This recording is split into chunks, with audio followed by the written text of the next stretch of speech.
Hello students, अपना chapter चल रहा था halo alkane and hello Erin चल रहा था। कल हमने डाई हेलोजन व्युत्पन्न स्टार्ट कर दिया था। उसमें डाई हेलोजन व्युत्पन्न क्या होते हैं, उसमें उसके टाइप पढ़े थे और उसकी प्रिपरेशन पढ़ी थी, बनाने की विधियां। आज हम डाई हेलोजन व्युत्पन्न के भौतिक और रासायनिक गुणों का अध्ययन करेंगे। तो देखिए, डाई हेलोजन व्युत्पन्न के भौतिक गुण क्या है। तो टॉपिक अपना है डाई हेलोजन व्युत्पन्न के भौतिक गुण, physical properties of die halogen derivative. Physical properties of die halogen derivative. देखिए, डाई हेलोजन व्युत्पन्न जो है यह सिंपल से है, यह रंगहीन होते हैं। यह रंगहीन मधुर गंध युक्त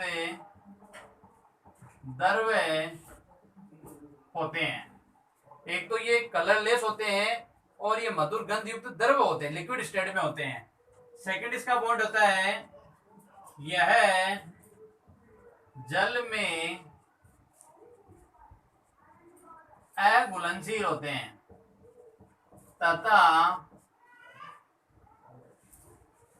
कार्बनिक विलायकों में विलयशील होते हैं। एक इसकी मुख्य बात यह है, यह जल में भारी होते हैं, जल में इनका वेट बढ़ जाता है। तो ये तो इसके सिंपल भौतिक गुण है। जनरल ध्यान रखना है, कलरलेस होते हैं, मधुर गंधयुक्त द्रव होते हैं, जल में ये नहीं घुलते हैं, अघुलनशील होते हैं और कार्बनिक विलायकों में विलयशील होते हैं और यह जल में भारी होते हैं। ये तो सिंपल इसकी प्रॉपर्टीज है भौतिक गुणों की। इसके बाद में जो अपना मुख्य टॉपिक इसमें आएगा वो आएगा डाई हेलोजन व्युत्पन्न के रासायनिक गुण। रासायनिक गुणों में हम क्या करेंगे, इसकी केमिकल्स रिएक्शन का हम अध्ययन करेंगे। तो इनको आप नोट कर लें। इसके बाद में स्टार्ट करते हैं रासायनिक गुण।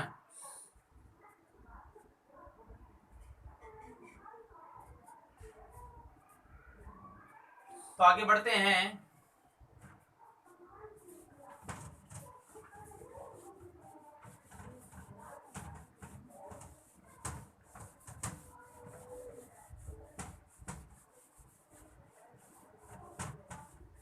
रासायनिक गुण देखिए अब आप,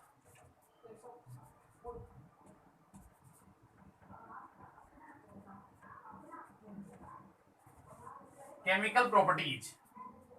इसमें फर्स्ट है जल अपघटन, हाइड्रोलाइसिस। देखिए, जल अपघटन क्या होता है, हाइड्रोलाइसिस कहते हैं जल अपघटन, हाइड्रोलाइसिस। ध्यान दें, जेम डाई हेलाइड जलीय KOH या AgOH से क्रिया करें एल्डिहाइड या कीटोन का निर्माण करते हैं तथा विष डाई हेलाइड ग्लाइकोल, विष डाई हेलाइड ग्लाइकोल बनाते हैं। तो ध्यान दीजिए, देखो रिएक्शन जेम डाई हेलाइड। तो एग्जांपल 4 में आपको दो, जेम डाई हेलाइड जैसे मैंने लिखा CH3CH, ठीक है। यहां पर मैंने जेम डाई हेलाइड बताया था, जब दो हेलोजन परमाणु एक ही कार्बन से जुड़े हुए होते हैं तो उसे क्या कहते हैं, जेम डाई हेलाइड कहते हैं। अब यहां पर देखिए, जेम डाई हेलाइड किससे क्रिया कर रहा है, जल ये KO से भी क्रिया कर सकता है या AgOH से। तो ध्यान दीजिए यहाँ चलिए केओ से क्रिया करवाएं, तो जो केओ अपन ले लेते हैं 2 मोल, ये क्या लिया है, यहां लिख देता हूं जलीय, ठीक है। तो देखिए यहां से ये के और यहां से क्या मिल जाएगा Cl, तो यहां से बाहर क्या हो जाएगा 2 मोल KCl। अब यहां से Cl हटेगा तो यहां पर क्या जुड़ जाएगा OH। देखिए वैसे आपने नाभिक किसने पढ़ा था ना, Cl पर क्या होता है नेगेटिव चार्ज, OH पर भी क्या होता है नेगेटिव चार्ज, ये Cl माइनस हट जाएगा, यहाँ OH क्या हो जाएगा जुड़ जाएगा। तो ये स्पीशीज पहले देखो क्या बनेगी CH3CH OH OH, ठीक है। और यहां पर बाहर क्या निकल गया है +2 KCl। ये कंपाउंड जो होता है ये होता है अस्थाई। अब यहां पर ये अस्थाई होता है, अनस्टेबल होता है, इसको क्या करेंगे हीट करेंगे, क्या कर देंगे इसको हीट गर्म करेंगे। तो ये जैसे ही गर्म करेंगे तो ये क्या बना देगा, तो गर्म करेंगे तो यहां से निष्कासन हो जाएगा जल का, यहां से बाहर हो जाएगा H2O। तो यहां पर ये OH है, यहां से H, तो ये बाहर निकल जाएगा, तो कंपाउंड क्या बन गया ये CH3 ये CHO, तो ये CH3 CHO आते क्या हो गया एल्डिहाइड। तो अपना उत्पाद क्या बन गया एल्डिहाइड। तो हमने यहां पर लिखा है देखो जेम डाई हेलाइड जलीय KOH या AgOH से क्रिया करेगा तो क्या बना देगा एल्डिहाइड फॉर्म करेगा, या क्या बना सकता है कीटोन। अब कीटोन की रिएक्शन देखिए इसकी फॉर्म करेंगे हम, तो सबसे पहले इसको नोट कर लें आप। तो सबसे पहले जेम डाइहाइड लिखा, किससे रिएक्शन है KOH से, तो यहां से K और यहां से Cl, तो KCl बाहर होगा, Cl यहां से हटेगा तो यह OH क्या हो जाएगा जुड़ जाएगा। तो यहां से 2 KCl बाहर, तो दोनों जो क्या जोड़ दिया OH। ये जैसे OH जोड़ा ये क्या होता है अनस्टेबल होता है, अस्थायी होता है, तो इसे क्या करेंगे हीट करेंगे स्टेबल करने के लिए। तो यहां से वाटर का मॉलिक्यूल क्या हो जाएगा बाहर हो जाएगा। तो यहां वाटर बाहर हो गया,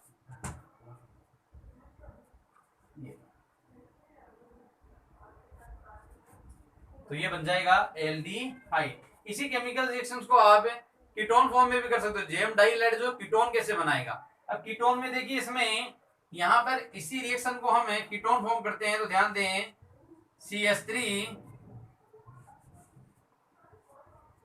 CH3C Cl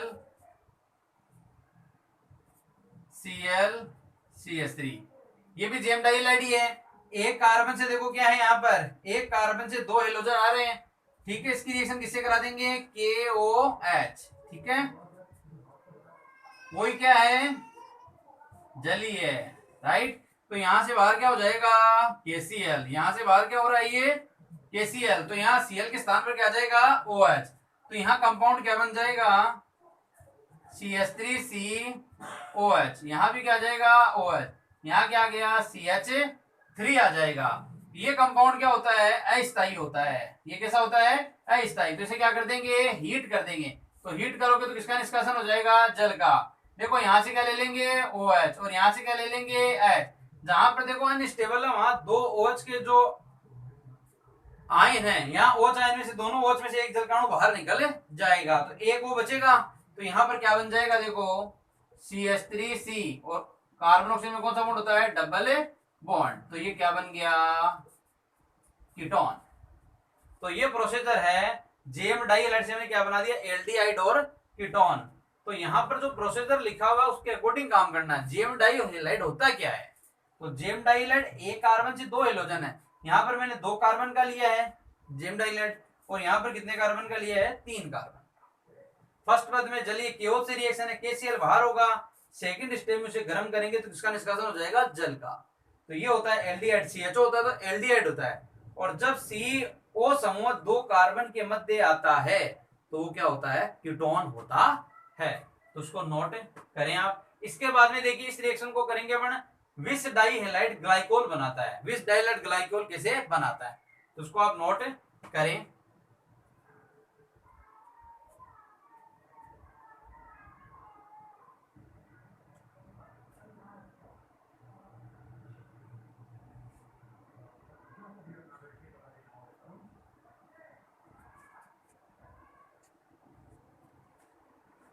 आराम से समझ के उतारेंगे, और रिएक्शंस जो है कंप्लीट आगे तक आती है लाइन में आपकी, तो आगे तक, और या फिर उसके नीचे तीर का निशान जैसे एरो का निशान ये नीचे लगा के लिख दिया मैंने, इस प्रकार ही लिखें, ऐसा नहीं यहाँ लिखने वाला यहाँ से लिख दो आप, ठीक है ना। इसको इसी तरीके से चलना, आगे चले, यहाँ नहीं आया तो फिर नीचे एरो का निशान लिख के नोट कर देंगे, ठीक है। तो ये है जेम डाई हैलाइड की जलीय KOH या AgOH से रिएक्शंस। काफी मेहनत करनी पड़ेगी आपको, और देखिए प्रयास करोगे तो कुछ भी हार्ड नहीं होता है, सब इजी होता है। और यदि आप प्रयास ही नहीं करोगे इनको लिखने का तो ये नहीं तैयार होगी। डेली आप रेगुलरली इनको लिखते रहोगे, पीछे की रिएक्शन भी डेली रेगुलर लिखते रहो, तो उनसे आपकी क्या रहेगा, इजी रहेगा। तो आगे बढ़ते हैं, इसका आप स्क्रीनशॉट ले लिया करो ताकि लिखने में भी आपकी आसानी रहे। अब देखिए मैं इसकी आपको ये विस डाई हैलाइड ग्लाइकोल बनाता है, ये रिएक्शन और बताता हूं इसकी। ये तो लिख लिया आपने।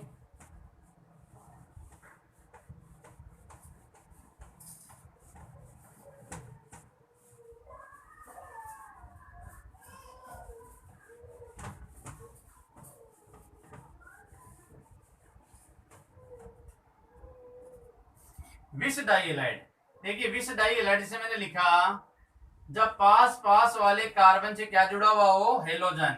जब दो निकटवर्ती कार्बन से क्या जुड़ा हुआ हो, हेलोजन। जोड़ दिया, किससे रिएक्शन है, वही KOH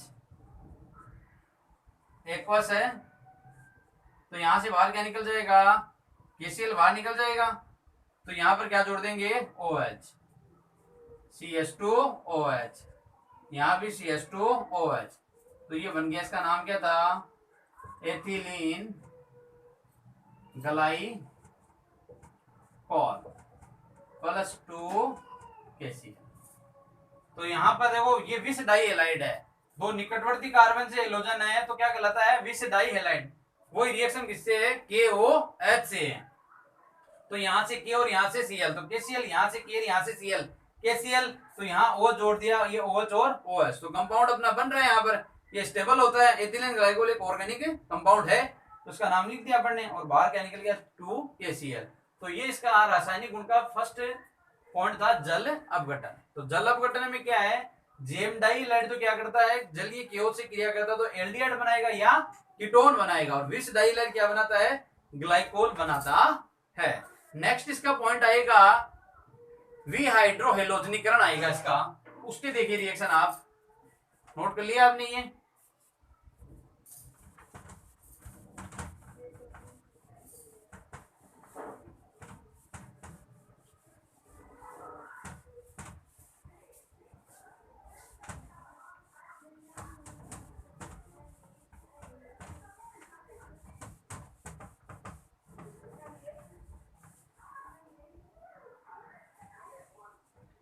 अब सेकंड पॉइंट इसकी बात करेंगे हमें,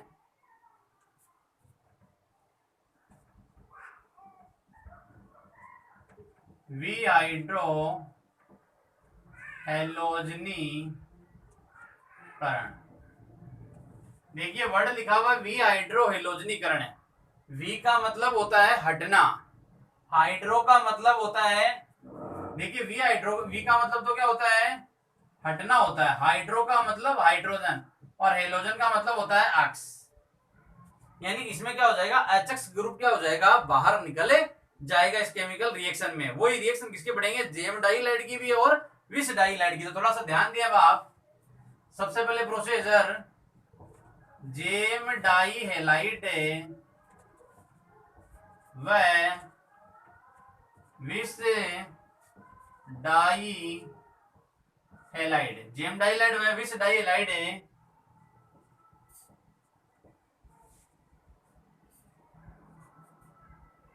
एल्कोहलिक KOH से क्रिया कर एल्काइन बनाते हैं। क्या है यहां लिखा मैंने, जेम डाई हैलाइड व vic di halide alcoholic KOH से क्रिया कर क्या बनाते हैं, एल्काइन। तो ध्यान दें आप, जेम डाई हैलाइड क्या होता है, अभी अभी आपको बताया था, ये CH3, ये CH, Cl और Cl, एक ही कार्बन से दो हेलोजन, तो उसे क्या बोलते हैं, जेम डाई हैलाइड बोलते हैं। क्या बोलते हैं उसे, जेम डाई हेलाइड, ठीक है। और जब दो निकटवर्ती से जुड़ा हुआ हो, जैसे यहां लिखा मैंने CH2Cl, तो जब दो निकटवर्ती कार्बन से हेलोजन है तो उसे क्या बोलते हैं, विस डाई हेलाइड बोलते हैं। ये है जैसे विस डाई हेलाइड, ठीक है। अब यहां पर देखो रिएक्शन है एल्कोहलिक KOH।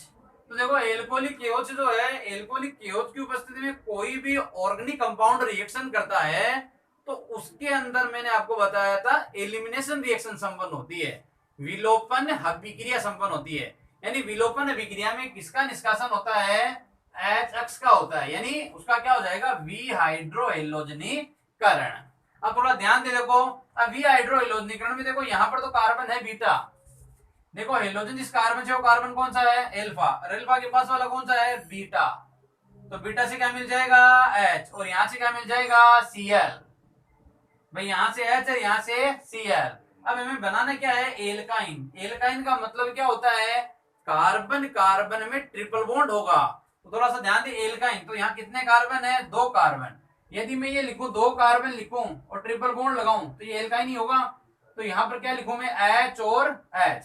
अब यहाँ पर देखो ये Cl और बीटा से क्या मिल गया, H, और यहाँ पर ये Cl और यहाँ से बीटा से क्या मिल गया, H। तो यहाँ से 2H और यहाँ से 2Cl, तो बाहर क्या हो जाएगा, 2HCl। ये कंपाउंड बन गया एथाइन। भाई 2 कार्बन है, एथ एथ में आइन जोड़ेंगे तो नाम क्या हो जाएगा, एथाइन हो जाएगा। यहां पर इस रिएक्शन को तो इस प्रकार पढ़ लिया आपने। इसमें देखिए आप एल्कोहलिक KOH। अब यहां पर देखो ये अल्फा कार्बन ही तो है कि यहाँ पर दो इसमें हेलोजिस कार्बन जो कौन सा कार्बन है, एल्फा। तो ये एल्फा है तो ये भी दे देगा, क्या दे देगा, H, और ये भी यहां से क्या दे देगा, H। यदि यहां से H बाहर निकलेगा तो यहाँ क्या बचेगा, CH। यहां से H बाहर निकलेगा, यहाँ से H2CH निकलेगा तो क्या बचेगा, CH। तो CH में कौन सा बॉन्ड आ जाएगा, ट्रिपल बॉन्ड। वही बाहर क्या निकल जाएगा, 2HCl। तो ये भी क्या है, एथाइन। तो ये भी सिंपल प्रोसीजर है। जेम डाई हेलाइड व vic die halide alcoholic KOH से क्रिया कर एल्काइन बनाते हैं। तो यहां पर देखो ये Cl है, यानी इसका क्या हो जाएगा, विहाइड्रोहेलोजनीकरण होगा इस रिएक्शन में। हाइड्रो का मतलब हाइड्रोजन और हेलोजन का, हेलोजनीकरण का मतलब हेलोजन। तो यहां से दोनों हेलोजन आ गए और यहां से क्या निकल गया, H। तो यहां से 2H और यहां से 2Cl, तो 2HCl यहां क्या हो गए, बाहर। और यहां कार्बन कार्बन में कौन सा बॉन्ड आ गया, ट्रिपल बॉन्ड।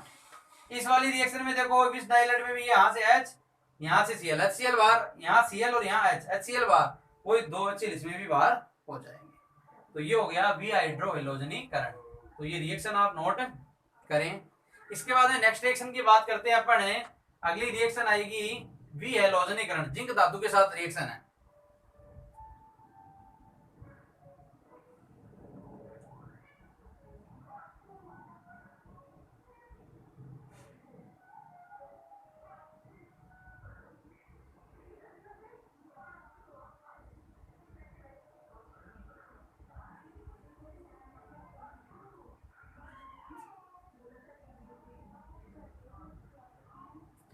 इसको नोट कर लें आप, इसका स्क्रीनशॉट भी ले सकते हैं आप।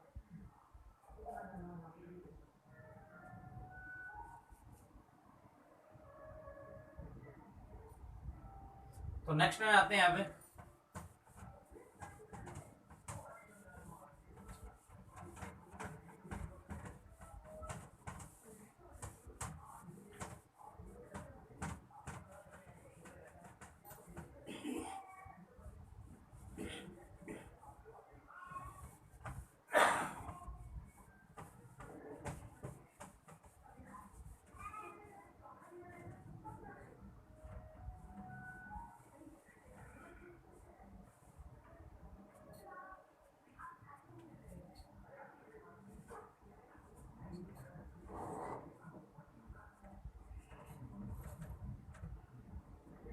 विहेलोजनीकरण, ये पॉइंट देखिए, इसका प्रोसीजर क्या है, देखिए जेम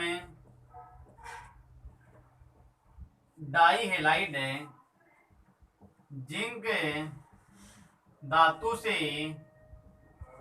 क्रिया कर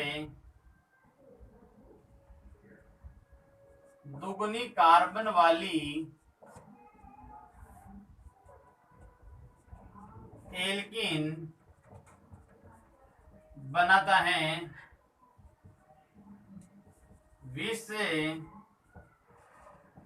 डाई हेलाइड जिंक से क्रिया करे समान कार्बन वाली एल्कीन बनाता है तथा alpha omega die halide zinc से क्रिया करे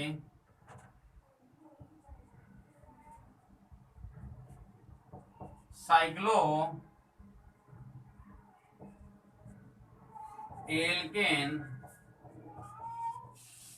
बनाता है। जेम डाई हेलाइड जिंक धातु से क्रिया करे दुगुनी कार्बन वाली एल्कीन बनाता है।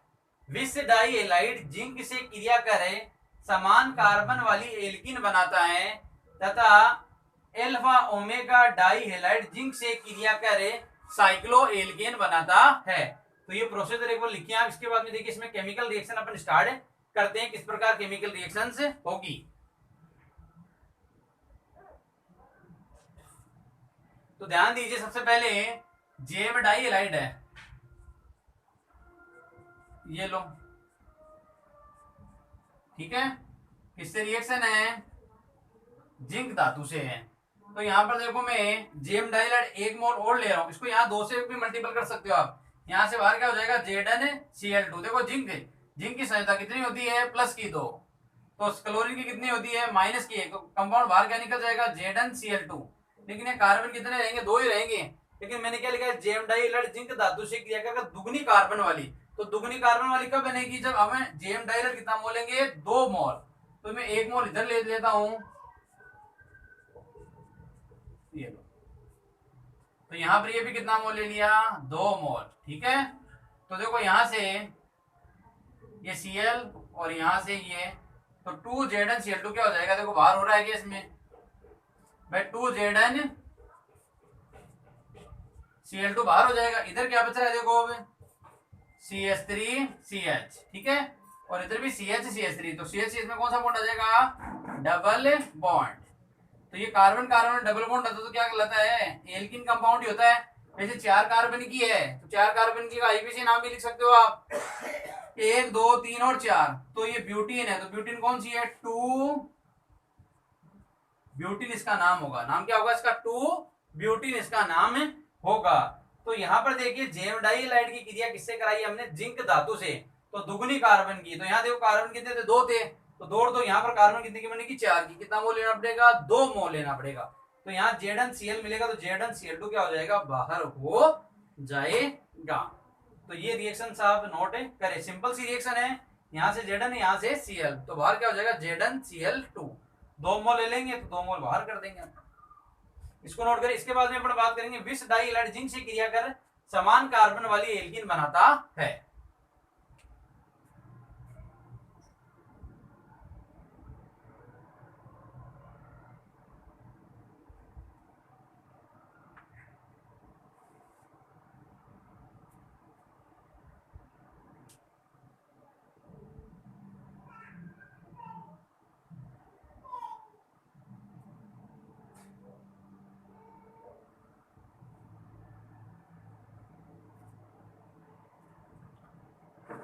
नेक्स्ट देखिए अब आप, ये तो सिंपल सा प्रोसीजर है एकदम,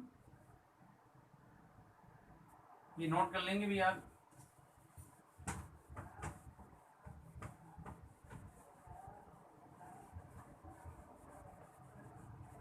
सेकंड रिएक्शन देखिए विष डाई हेलाइड। विष डाई हेलाइड से अपन ये लिख रहे हैं, अपन CH2Cl और CH2Cl किससे रिएक्शन है, Zn से है। तो देखो यहाँ से Zn, यहाँ से क्या निकल जाएंगे, Cl, तो यहाँ बाहर क्या हो जाएगा, ये ZnCl2, राइट है क्या। तो यहाँ CH2 में कौन सा बॉन्ड आ जाएगा, डबल बॉन्ड आ जाएगा। तो CH2 double bond CH2 plus ZnCl2, तो ये क्या बन जाएगा, एथीन बन जाएगा। तो इसमें देख लो 2 कार्बन थे, विष डाई हेलाइड जिंक से गया समान कार्बन वाली जितने कार्बन, यहाँ 2 कार्बन थे इसमें, तो यहाँ भी 2 ही कार्बन है, तो समान कार्बन की एल्कीन।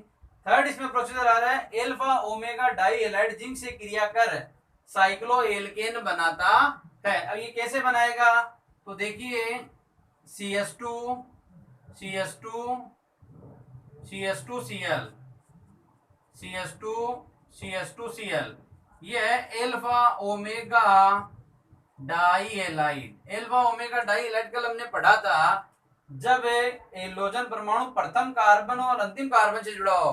देखो ये कार्बन की श्रृंखला 5 की बन रही है, 1 2 3 4 और 5। जब एलोजन प्रथम कार्बन और अंतिम कार्बन से जुड़ा हुआ होता है तो उसे क्या बोलते हैं, एल्फा ओमेगा डाई हैलाइड कहा। जब हेलोजन परमाणु प्रथम कार्बन और अंतिम कार्बन से जुड़ा हुआ होता है तो उसे क्या कहते हैं, एल्फा ओमेगा डाई हैलाइड कहा जाता है। इसकी रिएक्शन देखिए किसके साथ है, जिंक के साथ है। तो जिंक के साथ क्रिया करेगा तो देखो यहां से बाहर क्या निकल जाएगा, ZnCl2। तो ये कार्बन कार्बन आपस में क्या हो जाएंगे, जुड़े जाएंगे, राइट है। तो यहां पर देखो क्या बन जाएगा, CS2 CS2 CS2 CS2 CS2 plus ZnCl2। तो ये 5 कार्बन है क्या, तो ये देखो कार्बन की चेन आपस में मिल रही है, तो ये क्या हो जाएगा, इसका नाम साइक्लो। 5 कार्बन को क्या बोलोगे, पेंटेन, साइक्लोपेंटेन। भाई अपन ने ऐसे नहीं बनाया था क्या, 11th में पढ़ा था क्या, ये लो, भले इसमें बॉन्ड नहीं होते अंदर। अब इसे स्ट्रक्चर को आप ऐसे तो लिखते हो, ये CS2 होगा, ये भी CS2 होगा, कोना है CS2 CS2 CS2, राइट, यही तो है। तो साइक्लो तो कंपाउंड होगा, बंद कार्बन श्रृंखला है, तो साइक्लो वर्ड लगाते हैं। कितने कार्बन है, 5, 5 के लिए पेंटेन, एकल बंद है तो एन जुड़ेगा, तो इस स्पीशीज का नाम क्या होगा, साइक्लोपेंटेन। तो ये alpha omega die halide note किया। एल्फा ओमेगा डाई हैलाइड किससे है, जिंक से है, तो ZnCl2 बाहर हो जाएगा। तो यहां पर ये ध्यान रखना, बाहर हो रहा है ग्रुप में, यहां पर इस प्रकार इसको, इसमें भी ZnCl2 बाहर है, और इस रिएक्शन में भी क्या बाहर है, ZnCl2। बस इनको जोड़ना, यहाँ डबल बॉन्ड आ जाएगा इसमें विच डाई हैलाइड में, और यहाँ पर एल्फा ओमेगा डाई हैलाइड में ये साइक्लोपेंटेन बन जाएगा। तो ये है डाई हेलोजन व्युत्पन्न के रासायनिक गुण, chemical properties of die halogen derivative की। 3 प्रोसीजर लिखे अपन ने, जल अपघटन, विहाइड्रोहेलोजनीकरण, और तीसरा आया है विहेलोजनीकरण। तो उसकी रिएक्शंस आप नोट कर लें, ये तो आपको समझाने के लिए बताया, यहाँ पर नोट करो। इसके बाद में थोड़ा सा इसका और रह गया मैटर, तो यहाँ से कंप्लीट हो जाएगा डाई हेलोजन व्युत्पन्न भी।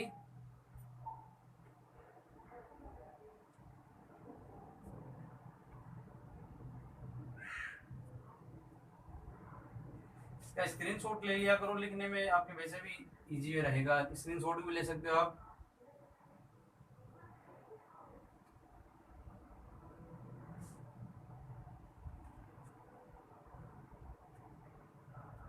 अब आएंगे इसके उपयोग। डाई हेलोजन व्युत्पन्न के कुछ उपयोग दिए अपने, मुख्य जो उपयोग है उनकी अपन बात कर लेंगे।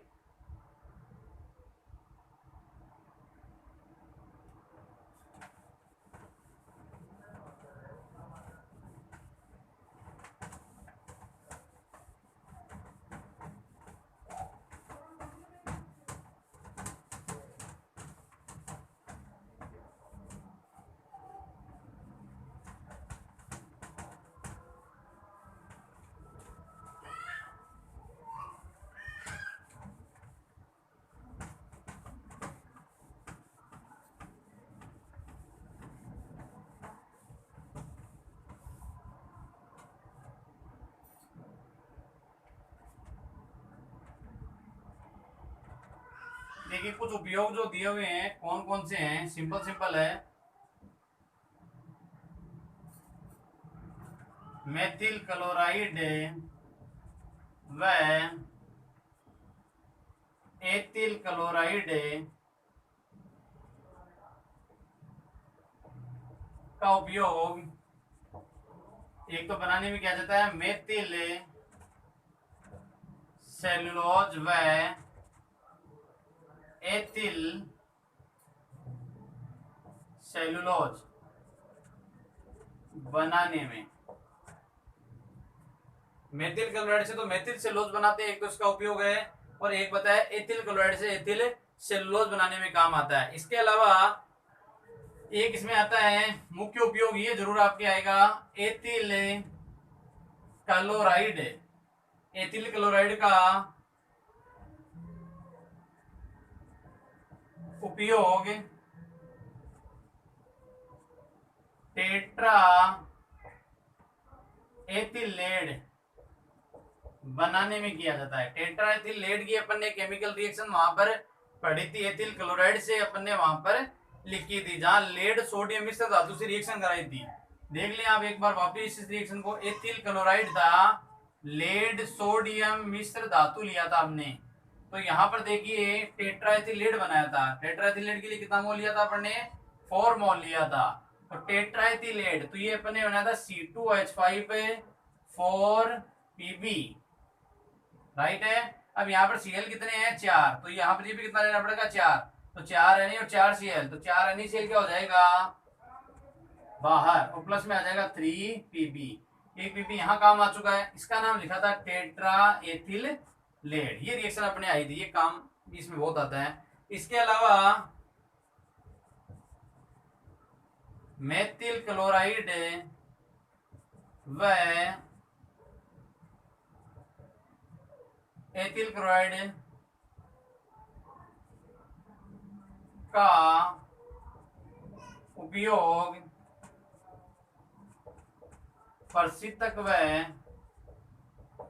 निश्चेतक, प्रशीतक जो रेफ्रिजरेटर निश्चेतक है, निद्राकारी के रूप में भी इसे काम में लिया जाता है। और इसके अलावा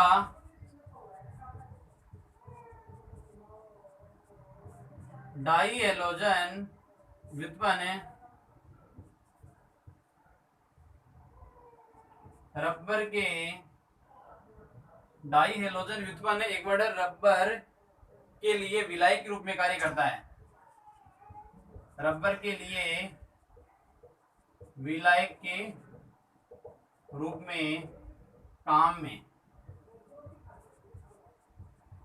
तो ये इसके जनरल उपयोग है, जिसमें मुख्य उपयोग इस पर थोड़ा ध्यान रखना आपको, ये पूछ भी लेते हैं। तो यहाँ पर देखो मेथिल क्लोराइड व एथिल क्लोराइड का जो उपयोग है मेथिल सेलुलोज व एथिल सेलुलोज बनाने में किया जाता है। सेकंड है एथिल क्लोराइड का उपयोग टेट्रा एथिलेट बनाने में भी किया जाता है, मुख्य उपयोग रहेगा। इसकी केमिकल रिएक्शन वापस से बता दी आपको।